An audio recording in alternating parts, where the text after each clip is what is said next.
Seguimos con más tiempo nacional y entramos al segmento de Historia Argentina. Este segmento lo lleva adelante el ingeniero, historiador, y hasta algunos lo han doctorado incluso, Leonardo Castañeto. ¿Qué tal? Él sigue estudiando, así que... Sí. Yo iba a hablar de la asamblea del año 13. Muy bien. Porque acá se decretó feriado cuando se cumplió el bicentenario sí, de la creación de la asamblea. Para mí, injustificadamente, porque en realidad yo considero que la asamblea del año 13 no fue un acontecimiento nacional que solucionó, al contrario, fue en cierta forma algunas de las medidas que tomó la asamblea fueron una fueron tramoya de la oligarquía porteña, digamos. Y voy a hacer una aclaración, porque muchos me dicen, no, pero usted ataca a los porteños. No, yo no ataco al que nació en Capital Federal ni al kiosquero en la esquina. Me refiero a la oligarquía. Del porteñismo. Sí, de una oligarquía dirigente que había que trabajaba para el centralismo. Que trabajaba para el centralismo y para ellos mismos, para su lo mismo propio que yo critique beneficio. a la mafia italiana y diga, usted no quiere a los italianos, no tiene nada que ver. ¿Qué pasó? Después de la independencia, Buenos Aires se había enfrentado con los paraguayos, porque incluso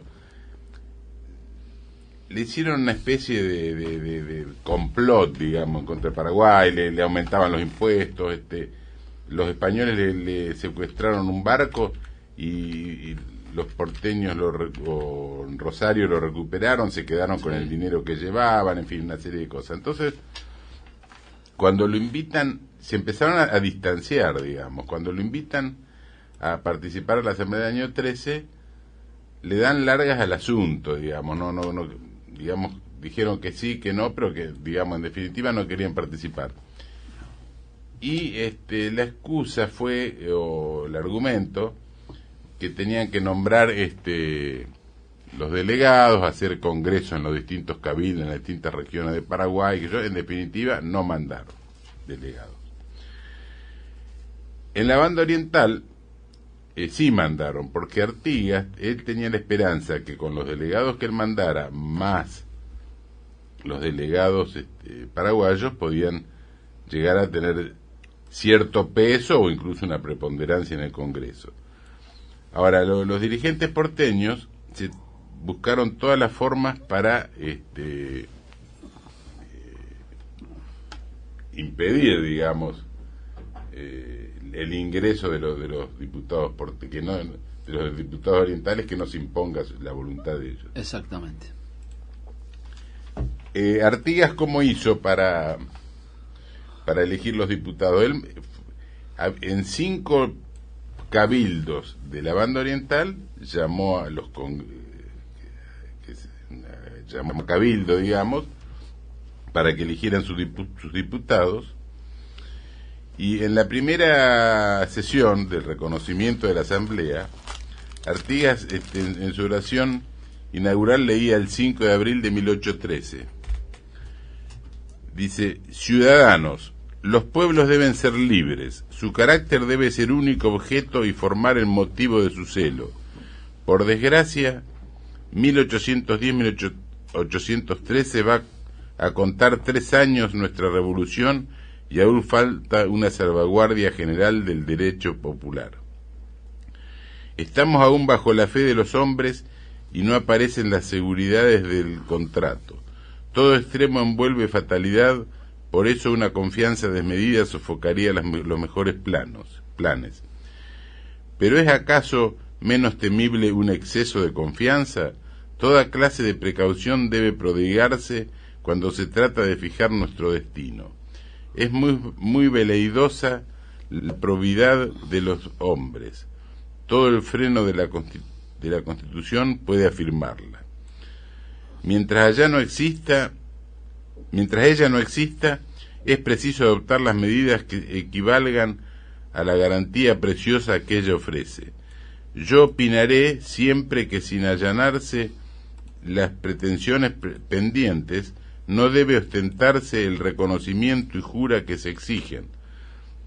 Ellas son las consiguientes del sistema que defendemos y cuando el ejército las propuso, no hizo más que decir, quiero ser libre.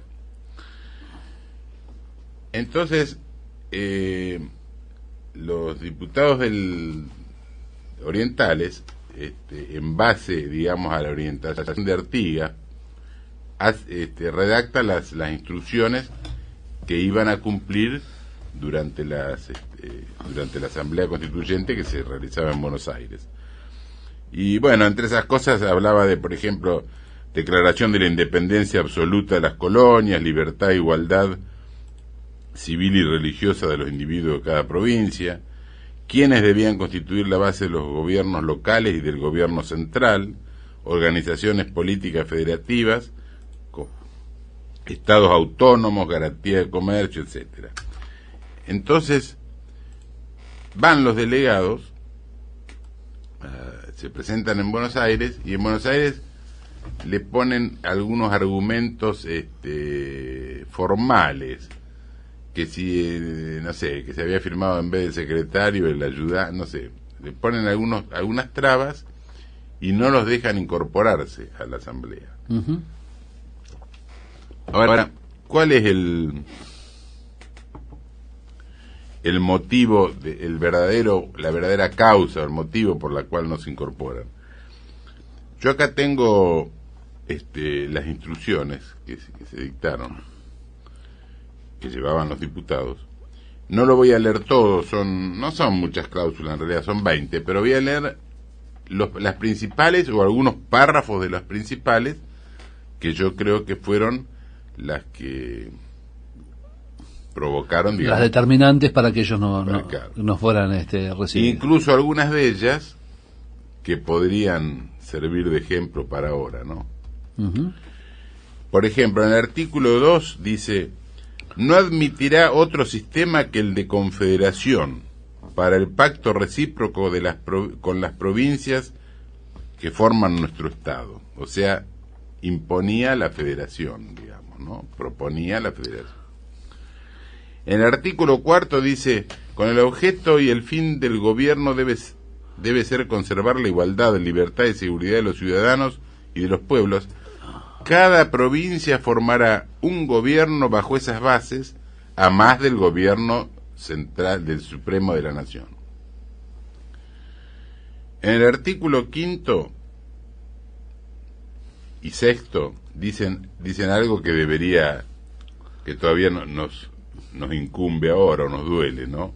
El artículo 5 dice: así como aquel, o sea, este gobierno, dice, así como aquel se dividirán en poder legislativo, ejecutivo y judicial.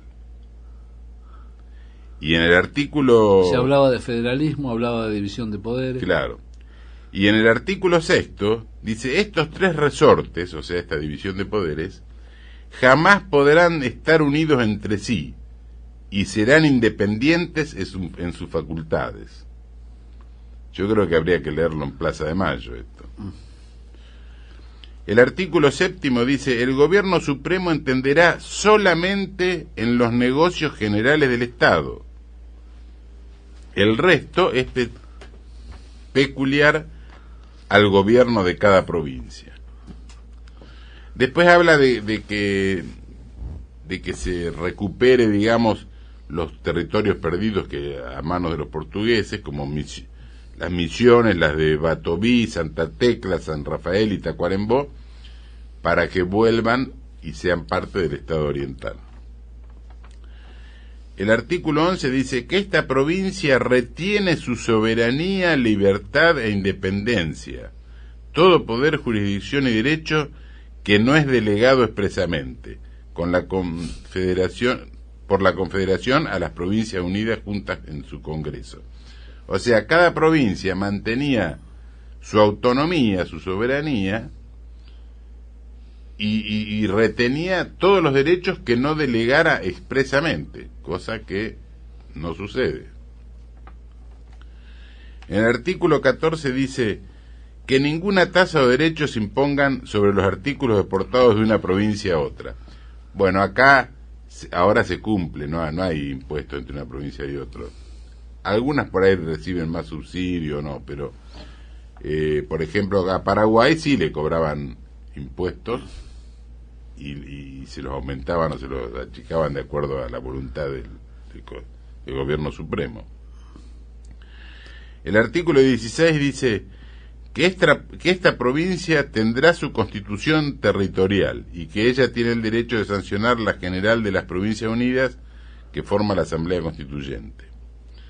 El artículo 17 dice que esta provincia tiene derecho para levantar y formar los regimientos que necesite, nombrar los oficiales de campaña, reglar la milicia de ella para la seguridad de su libertad, por lo que no podrá violarse el derecho de los pueblos para guardar y tener armas.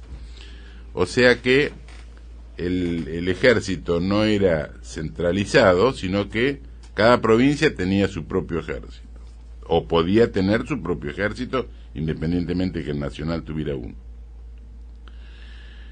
El artículo 20 dice: la Constitución garantizará a las Provincias Unidas una forma de gobierno republicana y que asegure a cada una de ellas las violencias domésticas, usurpación de sus derechos, libertad y seguridad, de su soberanía, que cada fuerza armada intente alguna de ellas sofocar los principios proclamados. Y el artículo 19, que yo creo que es uno de los puntos claves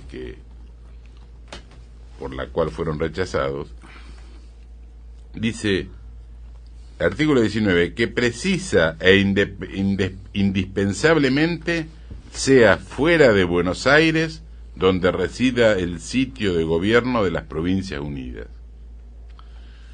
Este artículo 19 precisamente tiene coincidencia con una carta que le mandó Rosas a a Quiroga, que se llama Carta de Hacienda Figueroa, cuando fue al norte. Quiroga fue al norte. Y hablando de la Constitución le decía, ¿dónde va a funcionar el Congreso? Para eso habría que hacer y fundar una nueva ciudad que no dependa de ninguna provincia para que no haya celos entre ellas, como hicieron en Estados Unidos, que fundaron Washington, que no depende a ningún estado. Entonces, leo nuevamente el artículo 19, sí. Que precisa e indispensablemente sea fuera de Buenos Aires donde reside el sitio del gobierno de las provincias. Y la verdad que valdría la pena leer el sexto y el séptimo. Adelante. Los tres resorts, dice, así como aquel se dividirá en el poder legislativo, ejecutivo y judicial. Y estos tres resortes jamás podrán estar unidos entre sí y serán independientes en sus facultades de cada uno de ellos, ¿no? O sea que sí, eran todos puntos inconvenientes, claro, para el poder de Buenos Aires, para el poder central, poder unitario que querían conformar, sí, aparte, y que finalmente conformaron. Aparte contundente, dicho con todas las letras, no con un eufemismo. Simple y contundente. Exactamente. Ustedes le van a decir que usted es un antiargentino porque defiende a Paraguay, a Uruguay. No, yo pero lo que defienden son las causas nobles. Es que Uruguay, Paraguay, Argentina y Bolivia deberían haber sido un mismo país. Exactamente. Muy bien, el ingeniero Castañino y su segmento de Historia Argentina. Cuando volvemos tengo un trocito más de Historia Argentina. 9, todo esto que nos cuenta el ingeniero Castañino y muchas cosas más las puede encontrar en la segunda edición de su libro La Guerra del Paraguay, que está conectándose con el ingeniero a través del programa, a través de su página web, que es www.lagaceta.com.ar lagaceta.com.ar con Z, y si no, las oficinas Rubén Giovannini también está a la venta, y próximamente se va a presentar la segunda edición. Sí, parte de esto también está en los libros de Rosas, La Ley y el Orden. La Ley y el Orden. Que también lo puede encontrar. ¿Y quién inventó el dulce de leche? Si usted se quiere adentrar en ese tema. El dulce de leche está con la receta y todo, así que después esperamos los potes de dulce de leche acá en la radio.